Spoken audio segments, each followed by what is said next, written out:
we look at what the discourse about Jews was from the dominant Christian groups, it was always, for 2,000 years, that Jews were dishonest, that they were secretive, that they were an in-group, that they were not open, that they were fundamentally untrustworthy people.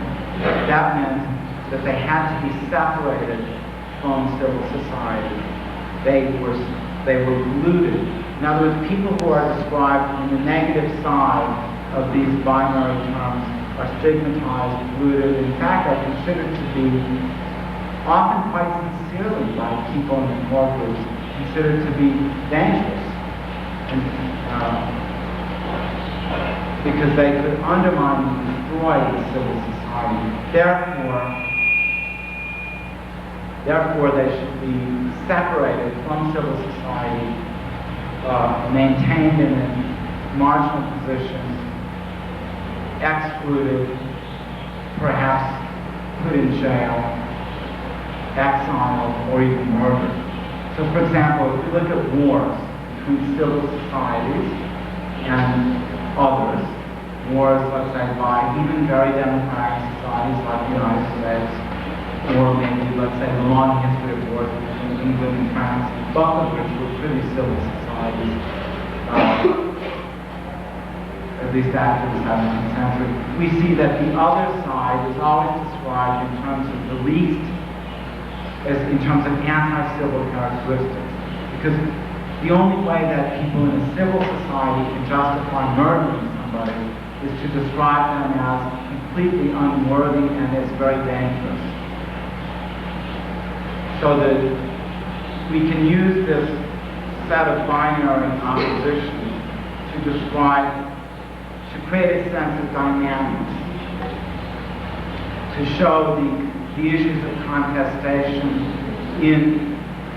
within civil societies, and as a way of understanding how civil societies deal with the problems of inequality and exclusion presented by other spheres.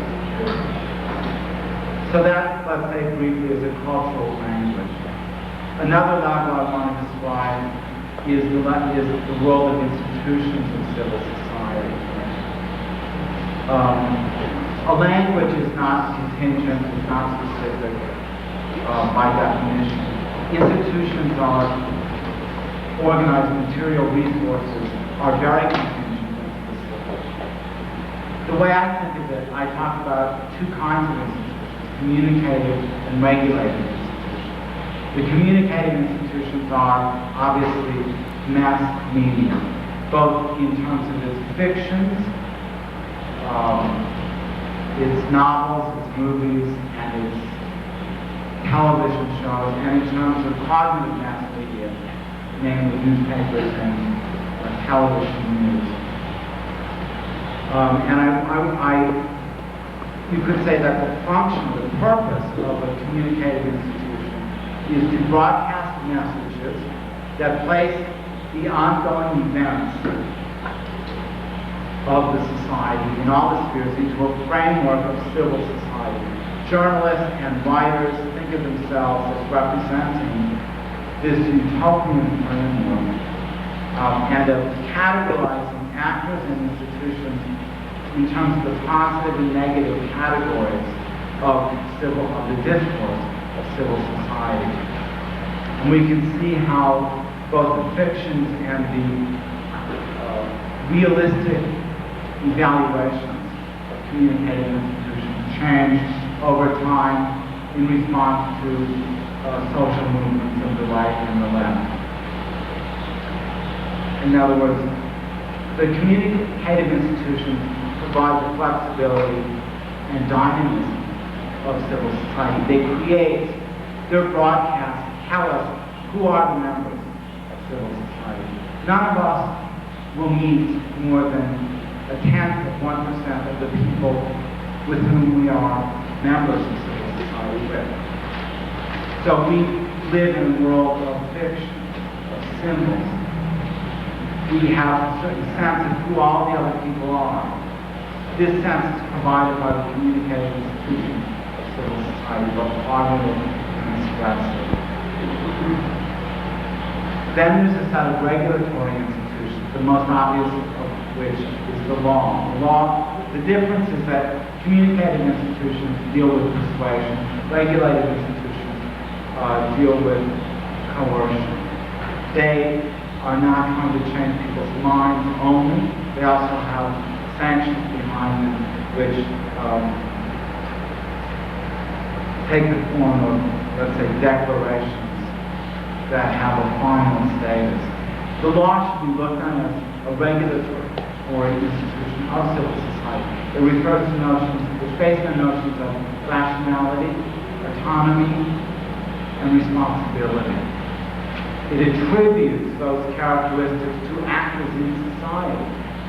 And indeed, if people are shown to not be in their right minds, then they are not subject to the law in a normal way. When the law decides that people who are autonomous and responsible have acted in an aggressive way, in an uncivil way towards other members of society, then they are punished and separated from other members of society. There are other regulated institutions, for example, the institution of office. Office is an interesting institution that regulates the behavior of people who have money and power. It's a way of civil society reaching into the spheres of money and power and imposing certain kind of moral and legal obligations on them. And many of the, let's say, affairs that continuously arise in social systems that have civil society, namely corruption, are about office obligations, nepotism, people becoming rich about office obligations, etc. The existence of partially institutionalized civil societies makes us obsessed with office obligations and with the violation of office obligations. Because office is one of the main regulatory institutions of civil society. And then finally, the institutions of elections and voting. This is a way of civil society reaching into the state, and you have a conversation and a debate in civil society over who is the best embodiment or representation at this particular time in history of feelings and interests. There's a decision made, and that person enters the stage, and is no longer part of civil society. The last level I talk about is the level of face-to-face interaction. And here I try to redefine the contributions of Rothman, among other people, and suggest, well, what's really an obvious point, that civil society depends not only on culture and institutions, but certain forms of manners and civility in the relations of people who are in one another's presence. That has to do with modes of address, with style and forms of dress and demeanor, and certain forms of interaction. For example, the norm of reciprocity, with turn-taking in conversation, so that we could look at such theories as exchange theory or ethnomethodology, or even symbolic interaction, not as general theories of action as such, but as theories of civil interaction, describing the interactional levels of civil society. I think gift-giving, what Professor Goku is going to be talking about on Friday, could be considered an interactional dimension of civil society, even though, of course, it long precedes the creation of civil society. Well, that brings me to the article that was translated in the February issue, which is that if you have this sphere of society with a cultural level, a set of institutions, and a set of interactions. And if you understand that these spheres are both about inclusion and exclusion, face-to-face interaction isn't only about respect, it's also about stigma. We know how to treat people with respect and equality. We know how to treat people as servants. We know how to treat people as comrades, how to treat them as outsiders. These are symmetrical skills. We know how to talk to other adults. We know how to talk to other people's children. We understand this as a sphere, then it gives us a sense of what happens analytically when we fold this society, this civil sphere, back into the social system. So, for example, we understand that civil society isn't an abstract, free-floating social system that exists in space, in other words, in regions, nations, cities,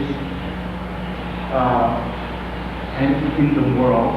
Therefore, it's crippled, we could say, or fragmented by the primordial definitions that oppose universalism in civil society. And we can see how the binaries of civil discourse fold into the inclusions and exclusions of territory. We understand that civil society doesn't exist in a timeless way. It exists in historical time. All civil societies are founded at some point in history. And there's a time order of legitimate access to civil society. We can see this in terms of that the primordial characteristics of the founders of civil society, whether they're racial characteristics or religious characteristics, ethnic, these characteristics are thought to give people special competences. And therefore, people who come later, who rise in society later, like immigrant groups, who don't have those same primordial qualities, are legitimately excluded.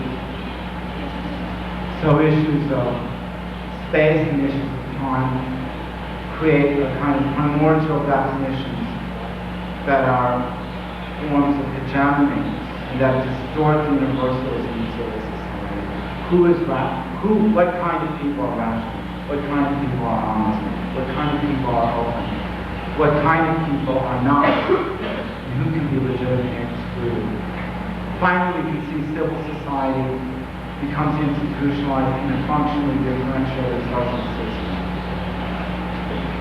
The best example of this is the relation of civil society to capitalism, as in its whole history. Capitalism is a class system. Does the working class have the capability of being fully members of civil society? Well, for a long time the answer was, oh no, of course they don't. And what I consider this is the movement of status in one sphere into the civil sphere as a primordial, let's say, qualifier or distorter of the universal status membership in civil society. The way that these primordial or particularities are contested is through social movements. And social movements are about people who have excluded statuses, and sometimes people who are more included in fact than others, are arguing about whether this exclusion can be justified in terms of the discourse of civil society or not. So we have centuries of arguments over the status of class groups, race groups, ethnic groups, religious groups, gender groups, religious groups. And if we look at it, we can see that the discursive categories are the same in all of these different groups. And the issues are about whether these groups deserve respect because of their status in civil society. Well, I think that's all the time I have.